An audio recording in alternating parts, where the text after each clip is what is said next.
So we will start. একদম শেষ হয়ে যাবে, but I will always recommend যে এইটা একটু অ্যালবার্ট থেকে পড়ে নিতে হবে এটা দেখার পর।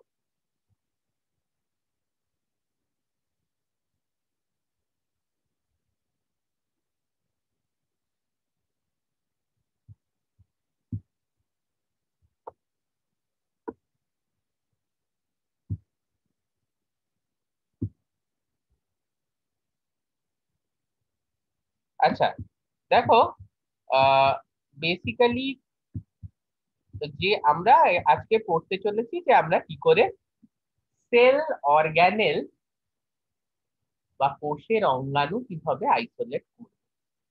এবার সব থেকে প্রথমে যে ইম্পর্টেন্ট ব্যাপারটা সেটা হচ্ছে যে আমরা আইসোলেট কেন করছি, আর দ্বিতীয় কথা হচ্ছে যে আমরা আইসোলেট করে বুঝি বা কি করে যে সেই অঙ্গাণুটা আইসোলেটেড হয়েছে।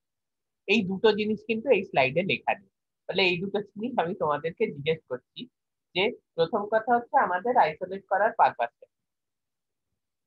আর দ্বিতীয় কথা হচ্ছে আমরা এই যে আইসোলেট করছি আমরা বুঝবো কি করে যে আমরা যে অর্গানেলটা আইসোলেট করেছি সেটা ঠিকঠাক আইসোলেট করেছি। বলো।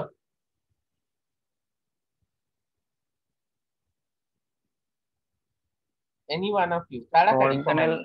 আইস অর্গানেল আইসোলেট করে সাবসিকুয়েন্ট কিছু আমার এক্সপেরিমেন্ট করার জন্য বা অর্গানেলের সম্বন্ধে জানার জন্য। ওকে, সাবসিকুয়েন্ট ডাউনস্ট্রিম উম, এক্সপেরিমেন্ট করার জন্য, মানে ওই অর্গানেলটা হ্যাঁ, নিয়ে আমি রিলেশনশিপ জানার জন্য। অ্যানালিসিস করতে চাই, কি ধরনের, কি জানতে চাই, কি করতে চাই, কোনো আইডিয়া দিতে পারবে? ওটা কি ধরনের অ্যাবজর্পশন দেখাবে অর্গানেলটা? অ্যাবজর্পশন। আমি তোমাকে একটা কথা বলছি, ধরো আমি তোমাকে বলবো যে আমার একটু ল্যাকটেট ডিহাইড্রোজেনেজের অ্যাক্টিভিটি দেখার আছে, ল্যাকটেট ডিহাইড্রোজেনেজের অ্যাক্টিভিটি দেখার আছে। তো তুমি আমাকে, আমি যদি বলি যে আমাকে একটু আইসোলেট করে দাও, তো তুমি কি করবে?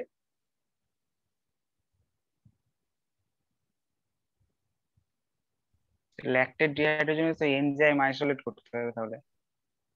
জানো ল্যাকটেট ডিহাইড্রোজেনেজ অ্যাক্টিভিটি কিভাবে স্টাডি করে?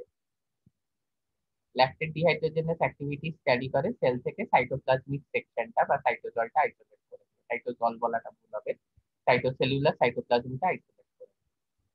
সিমিলারলি যে ফ্র্যাকশনটায় তোমার সাইটোপ্লাজম আছে সেই ফ্র্যাকশনটা দিয়ে তুমি স্টাডি করবে গিয়ে হচ্ছে enzyme. Okay,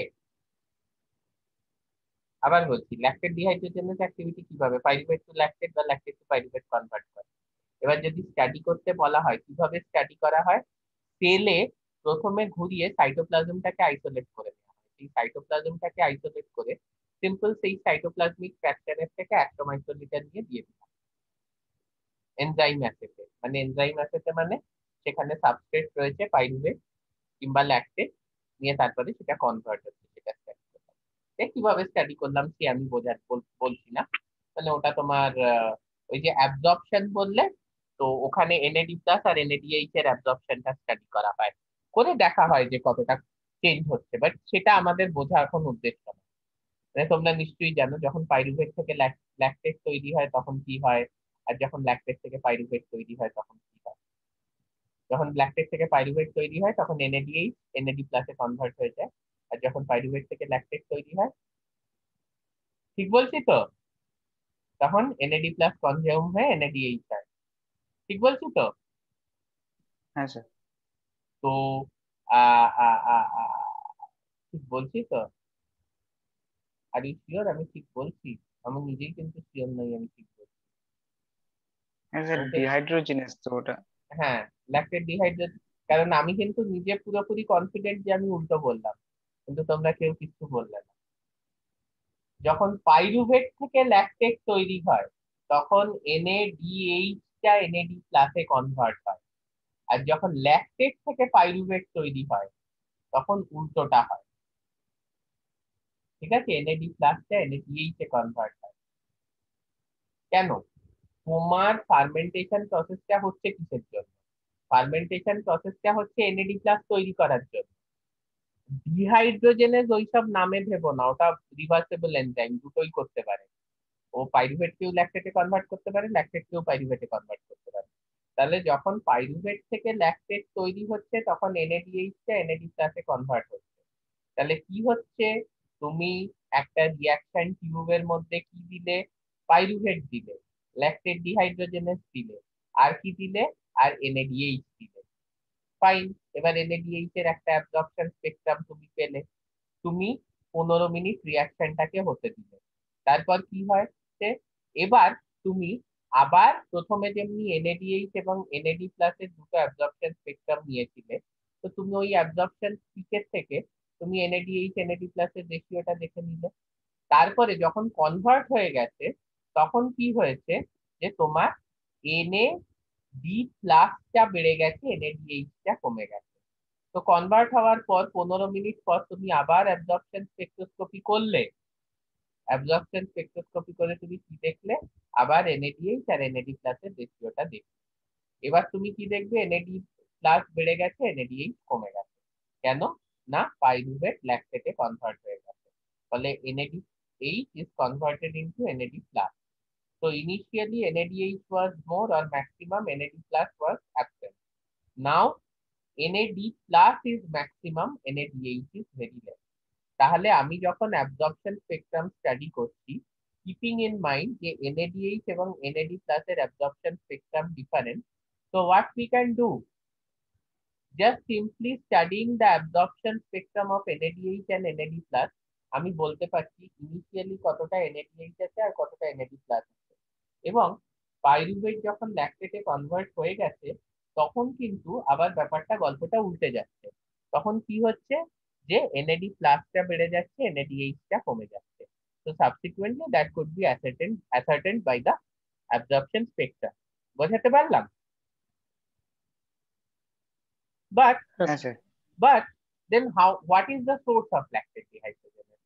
The source of lactate dehydrogenase is nothing but when you simply rupture the cell and take the cytosolic fraction. ঠিক আছে? So when you simply rupture the cell, just এক মিনিট পাখাটা চেপে দিই, গরম লাগছে।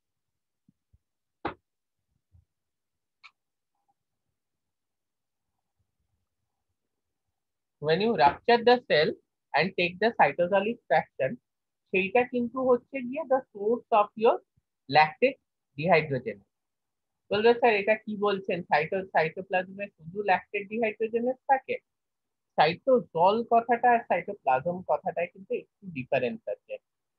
আমি ওভারল্যাপিং ভাবে ইউজ করছি, বাট ওটা ওভারল্যাপিং ভাবে ইউজ করা উচিত না। দেখো, ওইভাবে আমরা ভাবি না। তাতে হাজারটা ডিফারেন্ট প্রোটিন থাকতে পারে, কিন্তু সেই প্রোটিন গুলো তো আর পাইরুভেটকে ল্যাকটেটে কনভার্ট করবে না। তাহলে আমাদের ভেবে দরকার নেই। তোমার স্যালাইভায় হাজারটা প্রোটিন থাকতে পারে, কিন্তু সেই প্রোটিন গুলো তো আর তোমার ওই ইয়েটা করবে না। তোমার কি বলে, ওই যে তোমাদের স্টার্চকে গ্লুকোজে কনভার্ট করবে না। ওই যে তোমরা একটা ভুলভাল এক্সপেরিমেন্ট করতে না, আমার কি স্যালাইভারি অ্যামাইলেজ স্টাডি করতে, মনে আছে? হ্যাঁ স্যার। একটা বীভৎস ধরনের এক্সপেরিমেন্ট। সেই মুখ থেকে পেয়ারার বিচি টিচি বেরিয়ে যাচ্ছে, সেটাকে অ্যাড করে দিয়ে স্টার্চে, সেটা নাকি পুরো গ্লুকোজে কনভার্ট হয়ে গেল। আমি তো জানি না পৃথিবীতে এরকম কোনো স্যালাইভারি অ্যামাইলেজ এক্সিস্টও করে যেটা সব স্টার্চকে গ্লুকোজে কনভার্ট করে দিচ্ছে। ঠিক আছে।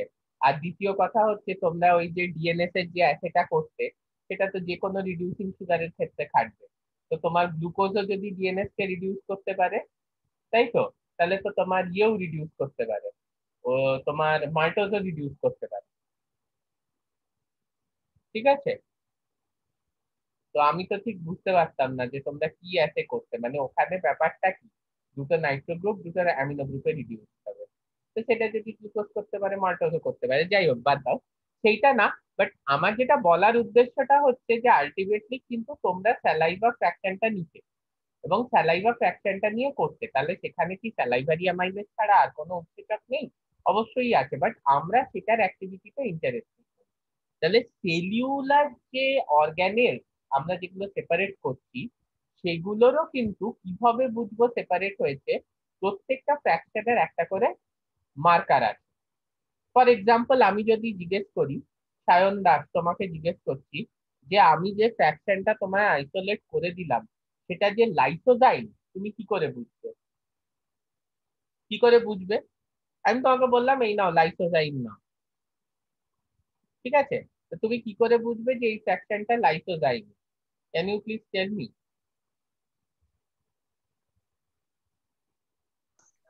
লাইসোজাইম যাকে ডিগ্রেড করতে পারে সেটা দেখবো, মানে প্রোডাক্টটা তৈরি হচ্ছে কিনা সাবস্ট্রেট দিয়ে। হ্যাঁ, সেটা কি, কোন, তাহলে কিসের জন্য, কোন প্রোডাক্টটা কিসের জন্য অ্যাসে করবে একটু বলো।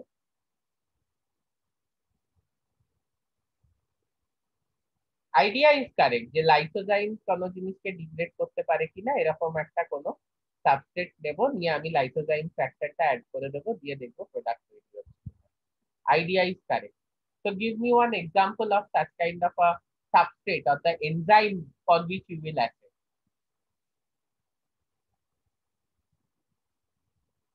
কেউ বলতে পারবে? লাইসোজাইম তো মেনলি ব্যাকটেরিয়াল সেল ওয়ালকে ডিগ্রেড করতে ইউজ করা হয়, তো এই সেটা লাইসোজোম, পেপটিডোগ্লাইকান। সেটা লাইসোজোম, সেটা একটা এনজাইম। লাইসোজাইম আমাদের সেলুলার একটা, oh I am very sorry, I am very sorry, I am very sorry, সেটা লাইসো, আমি আমি লাইসোজাইম বলে ফেলেছি, ওটা লাইসোজোম হবে। ওকে, সেটা হচ্ছে lysozyme, exactly lysozyme is an enzyme, যেটা আমাদের কান্নায় থাকে, থুতুতে থাকে, এবং অনেক বডি ফ্লুইডে থাকে, যেটা তোমার ব্যাকটেরিয়াল সেল ওয়ালের যে নামান নাজা N acetyl glucosamine, N acetyl neuraminic acid, তার মধ্যে যে বন্ডগুলো আছে সেগুলোকে ব্রেক করতে সাহায্য করে। I am sorry, slip of my tongue, আমি লাইসোজোমের কথা বলছি।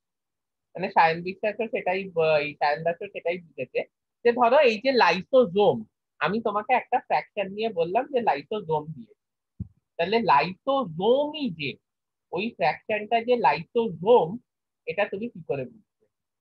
তুমি কি করে কনফার্ম হবে যে ফ্র্যাকশনটা লাইসোজোম?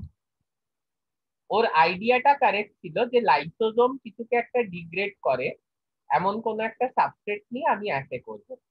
এরকম তো বললে হবে না, তোমাকে একটা স্পেসিফিক কিছু বলতে হবে।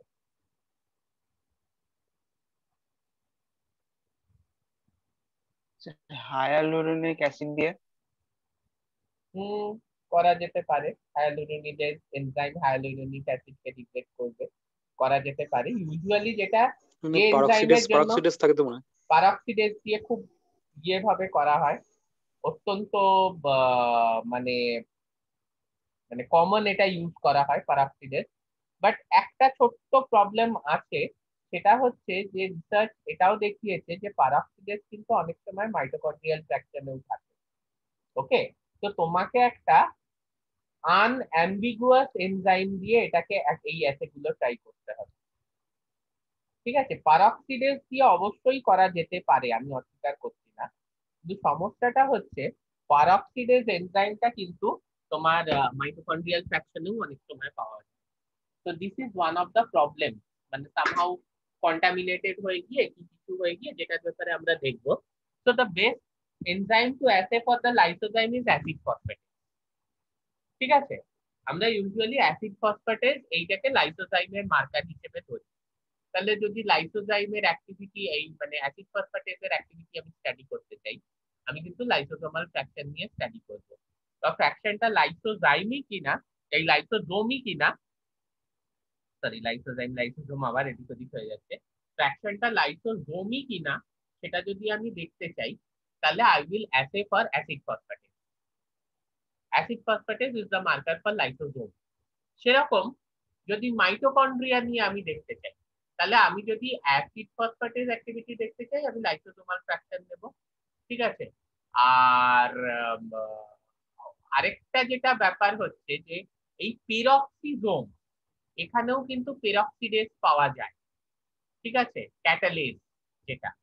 তো অবভিয়াসলি যে এই যে তুমি যেটা বলছো যে পেরক্সিডেজ এনজাইম, এইটা নিয়ে একটু, এটা একটু অ্যাম্বিগুয়াস আছে, কারণ মাইটোকন্ড্রিয়াল ফ্র্যাকশনে পাওয়া যায়, হ্যাঁ, পেরক্সিজোমাল ফ্র্যাকশনে পাওয়া যায়, লাইসোজোমাল ফ্র্যাকশনে, এই সব জায়গাতেই কিন্তু you will get enzyme which basically মানে ইজ কেপেবল অফ, কি বলবো, রিডিউসিং হাইড্রোজেন পারক্সাইড। তো ওই জন্য ওইটা একটু অ্যাম্বিগুয়াস, বাট হায়ার ইউনিটিতে ইটস অ্যাবসলিউটলি ফাইন। আচ্ছা, আমি যদি মাইটোকন্ড্রিয়ার জন্য অ্যাসে করতে চাই, আমি কি করব? একটা ফ্র্যাকশন দিয়ে বললাম এতে মাইটোকন্ড্রিয়া আছে কিনা, কি দেখবো? সাকসিনিক অ্যাসিড দিয়ে দেখা যেতে পারে। সাকসিনিক অ্যাসিড দিয়ে দেখা যেতে পারে, বাট সাকসিনের ডিহাইড্রোজেনেস যে এনজাইমটা আছে ওটা না বেসিক্যালি একটা মেমব্রেন বাউন্ড এনজাইম। ঠিক আছে, হ্যাঁ সাকসিনের ডিহাইড্রোজেনেস যে এনজাইমটা আছে ওটা একটা membrane bound enzyme. We usually avoid this membrane bound enzyme. Okay, so it's better to go for other enzymes of the Krebs cycle যেটা ম্যাট্রিক্সে পাওয়া যায়। So any enzyme যেটা standard marker mallet for, dehydrogenase. হ্যাঁ mallet ডিহাইড্রোজেনাস তুমি দেখতে পারো, কোনো অসুবিধা নেই। ঠিক আছে, অবশ্যই ম্যালেট ডিহাইড্রোজেনাস দেখা যেতে পারে। ঠিক আছে, আমরা অ্যাম্বিগুইটিটা একটু অ্যাভয়েড করব, কারণ হাইড্রোজেন পারঅক্সাইড কে মানে ক্যাটালিস্ট যেটা আমি বলছি রিডিউস করতে পারে ইনটু হাইড্রোজেন এন্ড অক্সিজেন, এরকম এনজাইমস কিন্তু ডেফিনেটলি মাইটোকন্ড্রিয়া এক্সিস্ট করে, পিরক্সিজোমসে এক্সিস্ট করে, লাইসোজোমসেও অবশ্যই আছে। তো ওই ধরনের অ্যাম্বিগুয়াস মার্কারস একটু আমরা করব। আরেকটা এনজাইম সেটা আমরা ইউজ করতে পারি, বাট তুমি আগেন বলবে সেই মেমব্রেন ইস্যু তো এসেই যাচ্ছে, সেটা হচ্ছে সাইটোক্রোম সি অক্সিডেজ। বাট এটা একটা এত ইউনিক এনজাইম যে এটাকে কিন্তু অনেক সময় ব্যবহার করা হয়। তো এটা আমার উদ্দেশ্য না, আমার টেক হোম মেসেজ আমি এইটুকু বলতে চাইছি যে অর্গানেলস কে সেপারেট করা হয়, যেটা বললে যে ডাইনস্ট্রিম স্টাডির জন্য সাবসিকুয়েন্ট ফার্দার স্টাডি, আমি কোনো অর্গানেল যদি সুপ্রামলিকুলার কমপ্লেক্সের মতো হয়, সে রাইবোজোম, তাহলে আমি ইভেন সেটা ক্রিস্টাল স্ট্রাকচার বানিয়ে স্টাডি করতে পারি, বা এই এই অর্গানেলস এর আমি ক্রায়োইএম ম্যাপ একটা ডেভেলপ করার চেষ্টা করতে পারি, বা আমি ইলেকট্রন মাইক্রোস্কোপির সাহায্যে 3D স্ট্রাকচার ডিটেলস এ জানতে পারি, যেটা আমি তোমাদের কি এটা পড়িয়েছি যে মাইটোকন্ড্রিয়ার যে স্ট্রাকচারটা আমরা পড়ি that is actually a wrong structure. ওরকম কোনো ক্রিস্টি ওইভাবে হয়ই না, মাইটোকন্ড্রিয়ার মধ্যে কমপ্লিট ফোল্ডস আছে, কমপ্লিট ফোল্ডস আছে, যেরকম আমরা খুব সুন্দর আর্টিস্টিক ক্রিস্টি আঁকি ওরকম কিন্তু অ্যাকচুয়ালি এক্সিস্ট করে না। There are complete folds within the mitochondria that is revealed by the recent electron micrograph. Okay, so and each of the organelles আমরা ক্যারেক্টারিস্টিক সেই অর্গানেলের এনজাইম নিয়ে আমরা অ্যাসে করে পিওরিটি দেখবো। ঠিক আছে, আমিও পিওরিটি দেখবো, আমি একটা ফ্র্যাকশন নিলাম, নিয়ে আমার যদি সেটা ইমপিওর ফ্র্যাকশন হয় মানে তখন কিন্তু আমরা এনজাইম অ্যাক্টিভিটি অনেক কম পাবো। This is the thing.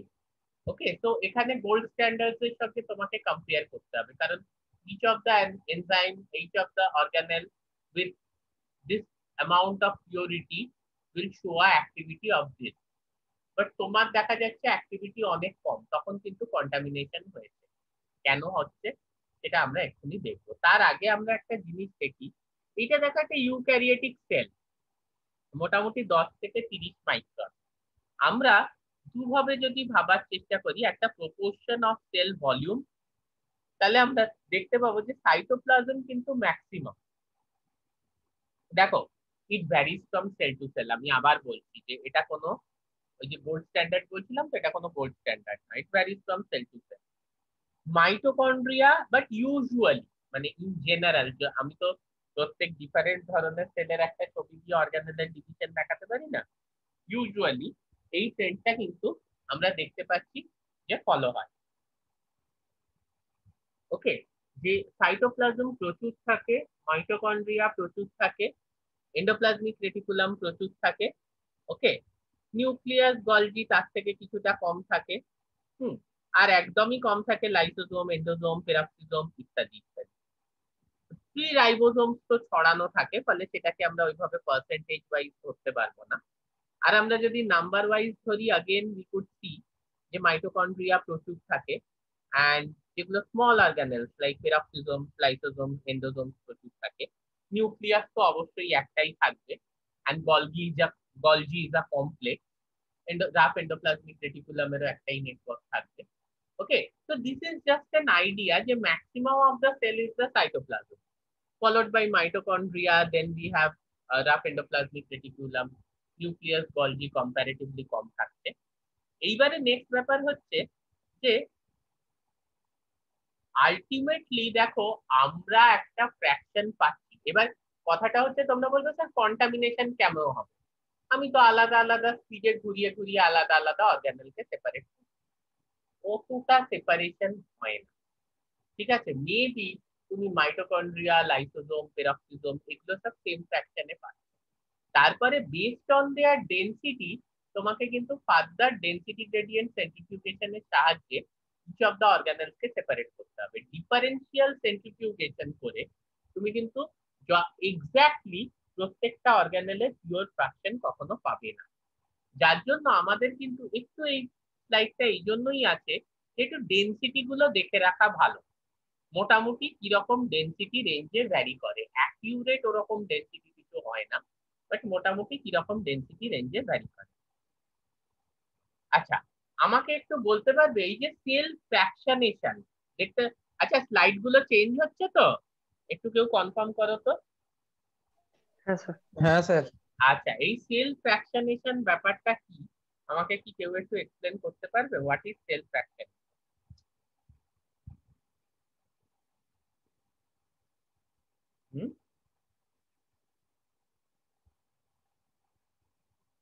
সেলটাকে rupture করছি আমি, তো রাপচার করে যে সেল অর্গানেলি সাইটোপ্লাজম সেগুলোকে কালেক্ট করছি, এটাকে সেল আচ্ছা, ফ্র্যাকশনেশন বলছি। একটা জিনিস তোমাকে, আচ্ছা ঠিক আছে, একদম ঠিক আছে।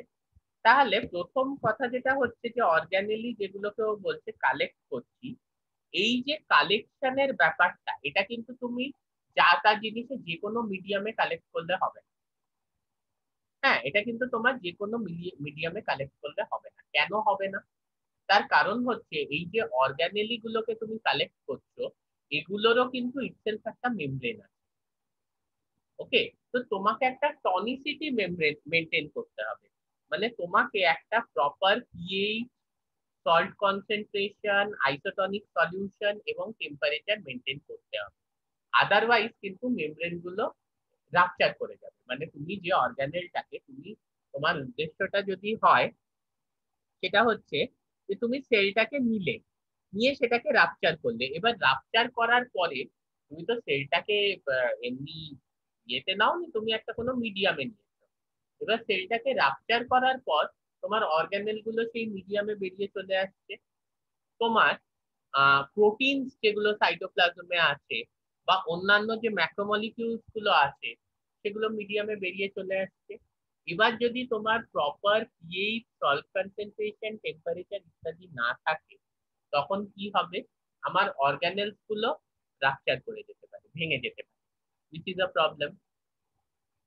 নেক্সট আর কি হতে পারে, যে আমার যে প্রোটিন আছে সেগুলো ডিগ্রেড হয়ে যেতে পারে, সেগুলো ডিনেচার হয়ে যেতে পারে, কারণ না প্রপার পিএইচ মেনটেন না হলে দেখা গেল প্রোটিন গুলো প্রেসিপিটেট করা শুরু করে দিল।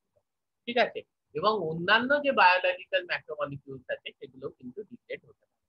তো এক্সট্রাকশন স্টেপটা আমাদেরকে কি বলছে, যে বায়োলজিক্যাল অ্যাক্টিভিটি যদি আমাদের অর্গানেল এবং বায়োমলিকিউলের মেনটেন করতে হয়, তাহলে সেগুলোকে মাইল্ড কন্ডিশনে একটা সেল ফ্রি সিস্টেমে এক্সট্রাক্ট করতে হবে।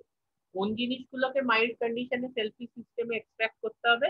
না, সেলের যে, বাবা টাইম শেষ হয়ে গেল, সেলের যে অর্গানেলস আছে সেগুলোকে, এটার পর কিন্তু তাহলে আরেকটা লিঙ্ক দেবো, এটা আমি আজই শেষ করবো। সেলের যে অর্গানেলস আছে সেই অর্গানেলস গুলোকে এবং যে বায়োমলিকিউলস গুলো আছে সেই বায়োমলিকিউলস গুলোকে আমাকে কিন্তু এক্সট্রাক্ট করতে হবে মাইল্ড কন্ডিশনে সেল ফ্রি সিস্টেমের মধ্যে। ওকে,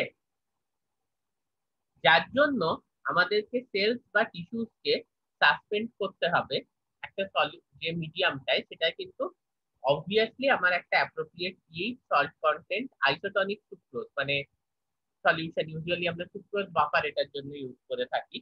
ঠিক আছে, সুক্রোজ বাফার, সুক্রোজ সলিউশন বলে। সেই বাফার সুক্রোজ সলিউশনে মোটামুটি 0.25 মোল পার লিটার, হ্যাঁ, মানে 0.25 মোলার সুক্রোজ ব্যবহার করা হয়, and it is between 0 degree to 40 degree. Okay, এইরকম একটা টেম্পারেচার মেনটেন করা হয়। আবার কি বলে, EC has been lower. Let us see next slide. আচ্ছা, এইবারে কিছু সেল ফ্র্যাকশনেশনের কিছু স্টেপস আছে। প্রথমে হচ্ছে যে ধরো তুমি কোথ থেকে সেল পাবে, কিভাবে ফ্র্যাকশনেট করবে। আমি তোমাকে একটা উদাহরণ, a very common source is rat liver. ইঁদুরকে ধরলে, ইঁদুরকে মারলে সার্ভাইকাল ডিসলোকেশন করে, তারপরে তার মধ্যে থেকে লিভারটা বার করবে, ইঁদুরের লিভারটা বার করবে। এবার কি করবো সুপর্ণা, ইঁদুরের লিভারটা বার করার পর? ইঁদুরের লিভার তুমি বার করতে পারবে তো সুপর্ণা? হ্যাঁ স্যার, চেষ্টা করব। চেষ্টা করলে কি করে হবে? এমএসসি তে বার করতে হবে তো। ইঁদুর ধরবে, মারবে, কাটবে, লিভার বার করবে, কোনো ব্যাপার না। লিভারটা বার করার পরে যেটা করতে হবে, you have to cut it into small pieces. Okay Suparna, এখানে you have to cut it into small pieces, মানে তোমাকে ওটা খুব ছোট ছোট ছোট ছোট টুকরোয় কেটে ফেলতে হবে। কেটে কোথায় রাখবো? কেটে আমাকে একটা মিডিয়ামে নিতে হবে, সেটা হচ্ছে একটা ice cold isotonic buffer solution. Usually এটা আমরা নিয়ে থাকি গিয়ে হচ্ছে বাফার সুক্রোজ সলিউশন। ওকে, কেন আইস কোল্ড? তার কারণ হচ্ছে যে আমাকে এনজাইম অ্যাক্টিভিটি স্টপ করতে হবে এবং টেম্পারেচারের জন্য কোনো ধরনের প্রোটিন ডিনেচারেশন যাতে না হয় সেটাকে দেখতে হবে। আমাকে এনজাইম অ্যাক্টিভিটি স্টপ করতে হবে এবং টেম্পারেচারের জন্য কোনো ধরনের প্রোটিন ডিনেচারেশন যেন না হয় সেটাকে দেখতে হবে। বলবে কেন স্যার এনজাইম অ্যাক্টিভিটি স্টপ করবো? ওয়েল, সেলের মধ্যে একটা ডিফারেন্ট ইস্যু, যে মুহূর্তে তুমি সেল থেকে বাইরে বার করছো, তোমার ওখানে যে প্রোটিনস গুলো আছে সেই প্রোটিনস গুলো কিন্তু সব প্রোটিয়েজ অ্যাক্টিভিটি দিয়ে নষ্ট হয়ে যাবে, এবং যে নিউক্লিক অ্যাসিড আছে, আরএনএ, ডিএনএ বা রাইবোজ, আরআরএনএ ইত্যাদি, সেগুলো কিন্তু সব নিউক্লিয়াস দিয়ে কেটে কেটে নষ্ট হয়ে যাবে। So you cannot risk that. The buffer has to be ice cold to stop enzyme activity. Isotonic কেন? মানে আইসোটনিক কি নিশ্চয়ই তোমরা জানো, যেখানে মানে সেলের যা ভেতরে যা ছিল আর কি, সেইটা মানে ওয়াটার পোটেনশিয়াল আর সাইটোপ্লাজম সেম থাকতে হবে। মানে সাইটোপ্লাজমের যা টনিসিটি ছিল সেই টনিসিটিটাই কিন্তু থাকতে হবে গিয়ে হচ্ছে ওই বাফার সলিউশনে। ফর এক্সাম্পল, সাইটোপ্লাজমে যদি টনিসিটি থেকে থাকে যে সলিউট কনসেন্ট্রেশন হচ্ছে এক্স মোল পার লিটার, তুমি যে বাফারটা নেবে সেটারও এক্স মোল পার লিটারই থাকতে হবে। তাই যদি না হয় তাহলে তুমি যে বাফারটা নিয়েছো সেটাই অর্গানেল গুলো বেরোনোর পর অর্গানেল গুলো কিন্তু রাপচার করে যাবে, অর্গানেল গুলো কিন্তু ফেটে যাবে। তাই যদি না হয় তাহলে তুমি যে বাফারটা নিয়েছো তাতে অর্গানেল গুলো বেরোনোর পর অর্গানেল গুলো কিন্তু রাপচার করে যাবে বা ফেটে যাবে। ফলে তোমার সাইটোপ্লাজমের এক্স্যাক্টলি যে টনিসিটি বা যে সলিউট কনসেন্ট্রেশন, বাফারের কনসেন্ট্রেশনটা কিন্তু সেম রাখতেই হবে, টনিসিটিটা সেম রাখতে হবে। আরেকটা কি করতে হবে, আমাকে একটা কনস্ট্যান্ট পিএইচ রাখতে হবে। সেই পিএইচটা এমন ভাবে অ্যাপ্রোপ্রিয়েট হবে যে প্রোটিন গুলো যেন ডিনেচার না হয়ে যায় এবং অন্যান্য যে বায়োম্যাক্রোমলিকিউলস আছে সেগুলো যেন ডিগ্রেডেড না হয়ে যায়। তাহলে এই টনিসিটিটা কেন মেনটেন করতে হবে, আইসোটনিক সলিউশনটা কেন রাখতে হবে, এটা বোঝা যাচ্ছে তো? কারুর কোনো ডাউট আছে এই অবধি? তাহলে আমাকে বলো।